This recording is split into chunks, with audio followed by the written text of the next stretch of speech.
Yo, what's up mga kadon? Ito na naman ako sa makasaysayang kong video. Makasaysayang araw sa inyong lahat mga kadon.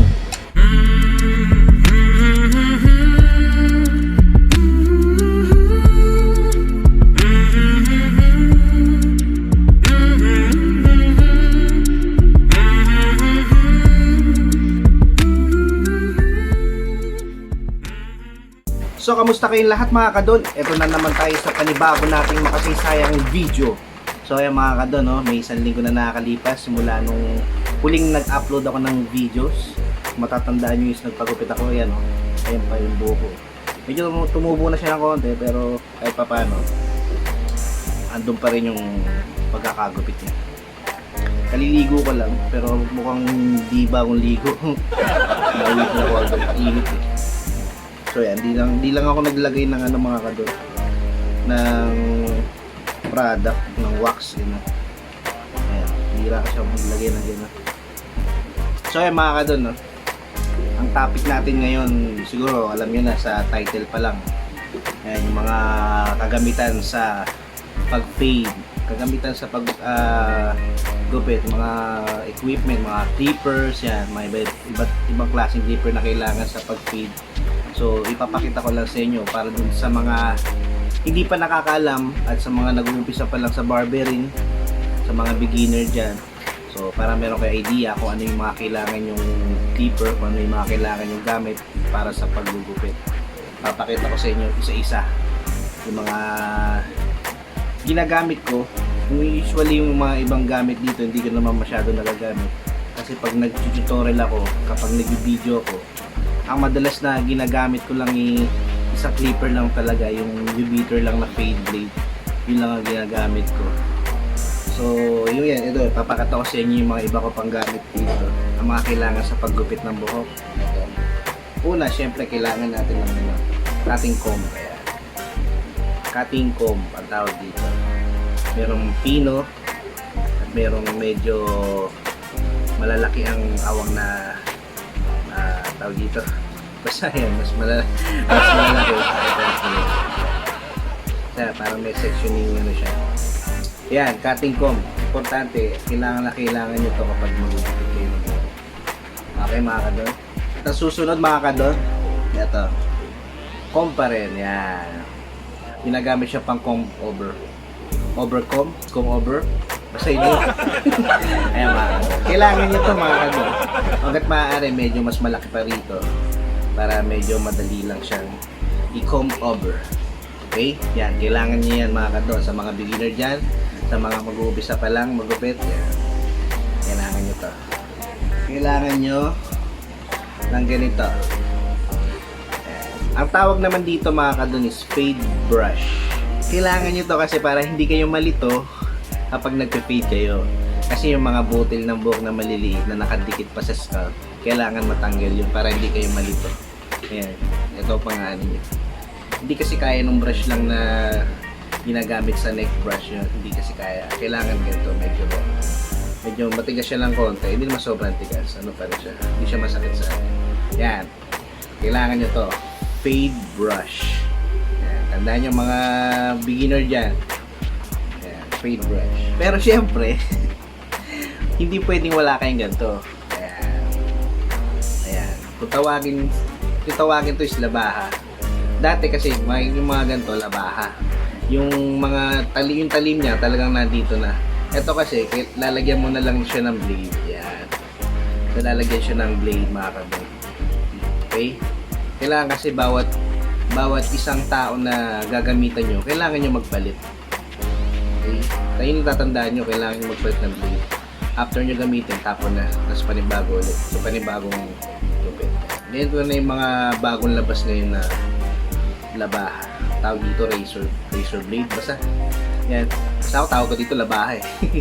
Ayan. Ayan, nalalagyan siya ng blade. Yung ordinary blade lang na gano'n, yung parang mga gillet. Atiin mo sa gitna yun, tapos lalagay nyo dito. Ayan. Ayan. Importante meron kayo nito. Kasi, ginagamit to pang outline. Sa mga outline niya. Ayan. Baka dito, mga gano'n. Ayan. So, unang clipper na ipapakita ko mga kadon. Ito. Kemei. Clipper na may taper blade yan. Kailangan nyo yan. Ayan. Taper blade siya. Okay? Ayan. Pero hindi ko kayo inuobligan na bumili ng ganito at hindi ko kayo inuobligan na bumili ng branded dito. Choice nyo pa rin yun kung anong brand yung bilhin nyo mga kadol. Pinapakita ko lang sa inyo yung klase na clipper na kakailanganin nyo. Okay? So ito, kailangan nyo to. Taper blade na clipper. Ayan. Cordless siya. Ito yung U-beater ko na palagi kong ginagamit sa pag-video ko. So ito naman, ang blade naman nito is fade blade. Ayan. Kumpara natin siya dito. Ito. Taper blade. Ito. Fade blade. Yan. Kailangan nyo yung dalawang yan mga kadol. Kailangan may ganyan kayo. Taper blade at fade blade. Kailangan nyo rin ng mga kadol na ito. Trimmer. Ang tawag dito mga kadol, trimmer. Ayan. Yung blade na ito, mas pino siya. Mas pino yung blade niya. Tapos, yung gap niya, close siya. Ayan, zero gap siya. Malapit-lapit siya. Pero hindi siya nakaka-iwa. Kailangan nyo to pang outline. Tsaka pag chef, di ba pag nagpe-fade tayo, gumagawa tayo ng guideline. So, yun ang ginagamit sa pinaka-ilalim. Trimmer. Ayan. Kailangan nyo to mga kadol, trimmer. Okay? Ayan, mga kadol. Yung style na ito mga kadol, kung alam nyo para siyang detailer ng wall. Pero hindi siya wall. Ano to brand din ng U-beater to na trimmer. Ayan, mura lang to pag binili nyo to, siguro nasa 800 lang yata bili ko dito. Ayan. Trimmer mga kadol. Ito mga kadol. Kailangan nyo to. Ang tawag naman dito mga kadol, shaver. Bulb shaver. Ito yung mga ginagamit sa bandang ilalim na. Almost parang blade na rin siya mga kadol kapag ginamit nyo. Blade na siya. Pero itong brand na to, hindi ko ma-recommend sa inyo to kasi nung ginamit ko to, hindi siya ganun masyado nakakagat ng ano. O siguro dahil sa pinaka-blade na ginagamit niya. Pero pag pinitan siguro ng original na blade, baka okay to. Okay. So ayan, kailangan nyo na ganito. Choice nyo na kung anong brand ang bibilin nyo. Pero yan, ganyan. Bulb shaver. Kailangan nyo yan. Ito mga kadol. Kapag nag-fade kayo, kailangan nyo ng ganito. 1.5 na guide. At saka 0.5 na guard. Ayan. 1.5 na guard and 0.5 na guard. Kailangan nyo to pag nag-blend kayo, pag nag-faded kayo. Ito yung karaniwan na ginagamit pang blend. Kumbaga game changer tong ganito Napakaganda ng effect na ito kapag nag-fade kayo. Ang ganda mag-blend na ito. Importante ito, tandaan nyo mga kadon 0.5 tsaka 1.5.